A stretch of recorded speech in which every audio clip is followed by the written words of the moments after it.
जी बाबर भाई, ये खलीकुदमा रोड के ऊपर जो हमारा PHY हॉस्पिटल की जो एम्बुलेंस वगैरह आती थी वो इस कट से जाती थी। अभी जो है ट्रैफिक पुलिस के अफसरान ने इसको बंद कर दिया और कहा ये जा रहे हैं कि CM साहब का ऑर्डर है, मुझे बताया जाए कि जब एम्बुलेंस यहाँ से आएगी और यहाँ से कट बंद होगा और वो बिजली की तरफ जाएगी तो पूरा जो है रास्ते में इतना टाइम जाया होगा, अल्लाह न करे वो हार्ट का मरीज है, वो मर जाए, उसका जिम्मेदार कौन होगा? खुदारा मेरी रिक्वेस्ट होगी वजीर आला साहब आपसे, IG साहब आपसे, DIG साहब आपसे कि खुदारा इसको कट को खुलवा दे। आपकी मेहरबानी होगी। पूरी कराची में कितने कट खुले हुए, इस कट के खुलने से कोई वो नहीं होगा मसला। यहाँ पे पहले ही सर इतना ट्रैफिक जाम रहता है, आगे ये कह रहे हैं कि गिदरी से टर्न होंगे तो हमारी एम्बुलेंस वगैरह जब गिदरी से टर्न होंगी सर खुदारा मरीज मर जाएंगे।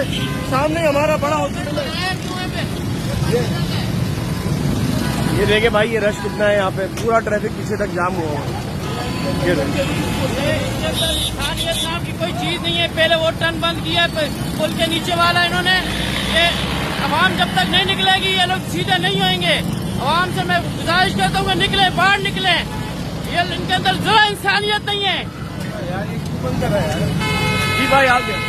हमारे इलाके में बहुत मसले हो जाएंगे, जाएंगे कहाँ से?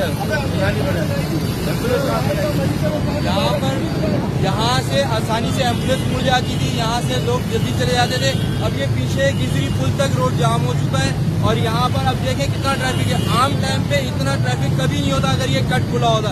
ये कट इनसे संभल नहीं रहा, इनको ये बंद नहीं करना चाहिए, जबकि यहाँ पे इनका एक नुमाइंदा खड़ा होना चाहिए जिसे हम वार्डन कहते हैं, लेकिन वो अपना काम खुद जिम्मेदारी से करते नहीं है। लोगों को तकलीफ पहुँचाने के लिए सारे काम कर रहे हैं।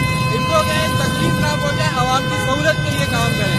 ये इनके साथ में हम अवाम इनके साथ है। अगर ये कहेंगे तो हम इनके साथ यहाँ बैठने को भी तैयार हैं, क्योंकि हमें सहूलतें चाहिए। हम इस रियासत के लिए टैक्स भी पे करते हैं और अपना टाइम भी वेस्ट करते हैं। बहुत शुक्रिया।